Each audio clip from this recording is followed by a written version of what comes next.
देश विदेश की खबरों, ब्रेकिंग न्यूज, एंटरटेनमेंट जगत की हलचल और ताजा मुद्दों की पड़ताल के लिए हमारे चैनल को सब्सक्राइब करें और बेल आइकन दबाना न भूलें। चीन की पीपुल्स लिबरेशन आर्मी ने अरुणाचल प्रदेश से लापता 5 युवाओं को रिहा कर दिया है। ये पांचों नागरिक अरुणाचल प्रदेश के अपर सुबनसिरी जिले के रहने वाले हैं। ये सभी भारतीय सेना के लिए कूली का काम करते थे और सीमा पर स्थित मोर्चों पर सामान पहुंचाया करते थे। पिछले शुक्रवार को इन युवकों के परिजनों ने बताया कि ये लापता हैं।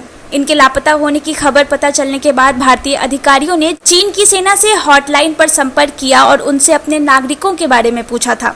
पहले तो चीन ने भारत के किसी नागरिक के अपने कब्जे में होने की बात से इनकार कर दिया, पर 4 दिन बाद चीन के लोकल कमांडर्स ने भारतीय सेना को बताया था कि ये पांचों युवक उनके कब्जे में हैं। जिसके बाद आज अरुणाचल प्रदेश के इन युवकों को औपचारिकताएं पूरी करने के बाद भारत को सौंप दिया गया। इन युवकों के लापता होने की खबर तब आई थी जब इनके साथ के 2 अन्य साथी जंगल से वापस घर आए थे और उनके परिवार को बताया कि चीन के सैनिक उन 5 लोगों को सेरा 7 इलाके से अपने साथ ले गए हैं।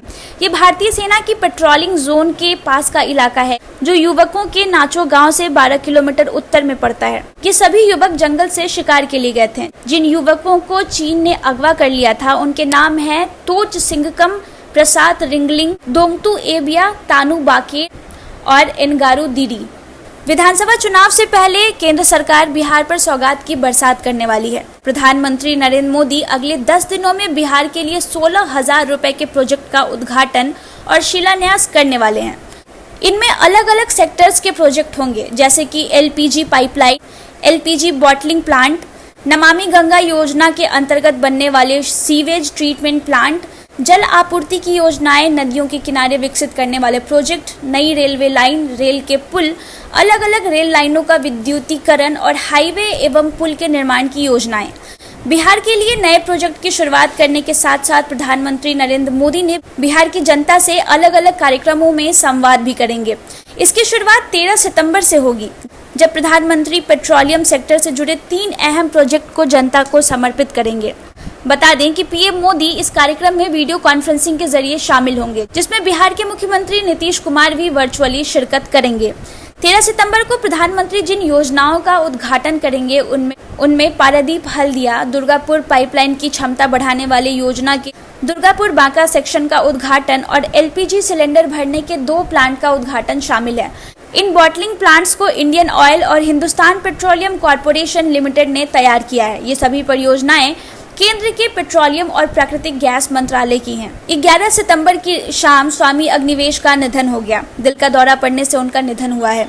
लीवर खराब होने के कारण आईएलबीएस अस्पताल में पिछले कई दिनों से उनका इलाज चल रहा था, लेकिन कल शाम आईएलबीएस के निदेशक डॉक्टर शिव सरीन ने तकरीबन 6 बजे बताया कि स्वामी अग्रिम अब हमारे बीच नहीं रहे। बता दें कि स्वामी देश के कई आंदोलनों में शरीक रहे हैं। उनका अंतिम संस्कार 12 सितंबर शाम अग्निलोक आश्रम बहलपा जिला गुरुग्राम में संपन्न हुआ। 21 सितंबर 1939 को छत्तीसगढ़ के राजनांदगांव में जन्मे स्वामी अग्निवेश ने कोलकाता में कानून और बिजनेस मैनेजमेंट की पढ़ाई की। उसके बाद आर्य समाज में संन्यास ग्रहण कर लिया। आर्य समाज का काम करते करते 1968 में उन्होंने एक राजनीतिक दल बनाई, आर्य सभा। 1981 में दिल्ली में बंधुआ मुक्ति मोर्चा की स्थापना की। बता दें कि स्वामी अग्निवेश ने हरियाणा से चुनाव लड़ा और मंत्री भी बने, लेकिन मजदूरों पर लाठीचार्ज किए घटना के बाद उन्होंने राजनीति से खुद को अलग कर लिया था। वहीं स्वामी जी की आकस्मिक मृत्यु से उनके प्रशंसक शोक में हैं। सुशांत केस में ड्रग एंगल की जांच कर रहे नारकोटिक कंट्रोल ब्यूरो पूरे एक्शन में है। ड्रग पैडलर्स के ठिकानों पर लगातार छापेमारी हो रही है। इसी के तहत एनसीबी ने मुंबई और गोवा में एक अंतर्राष्ट्रीय ड्रग रैकेट पर छापेमारी की है। इस दौरान भारी तादाद में ड्रग्स के साथ 7 लोगों की गिरफ्तारी भी हुई। एनसीबी ने वहां लगभग 4.5 किलोग्राम हीरोइन, 445 ग्राम कोकीन और 1.1 किलोग्राम marijuana जब्त किया है, जिसे 6 पार्सल के माध्यम से भारत भेजा गया था। उधर रिया ने एनसीबी के सामने लगभग 25 बॉलीवुड हस्तियों के नाम लिए हैं जो ड्रग्स का इस्तेमाल करते हैं। इस लिस्ट से 3 नाम सार्वजनिक भी हो गया है। सूत्रों की माने तो ये 3 नामों में पटौदी खानदान और केदारनाथ से अपनी फिल्मी करियर की शुरुआत करने वाली एक्ट्रेस सारा अली खान, बॉलीवुड अभिनेत्री रकुल प्रीत और बॉलीवुड की जानी मानी डिजाइनर का नाम भी सामने आया है। इस साल हमने कई कलाकार खोए हैं।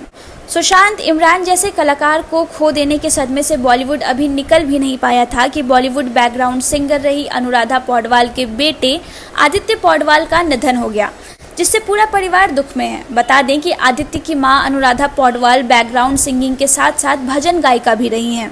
बेटे आदित्य पौडवाल के निधन से पूरा परिवार गमगीन हो गया है। आदित्य केवल 35 साल के थे। प्राप्त जानकारी के मुताबिक वह पिछले कई महीने से बीमार चल रहे थे। आदित्य पौडवाल किडनी की परेशानी के चलते अस्पताल में भर्ती थे और लंबे समय से किडनी की बीमारी से पीड़ित थे।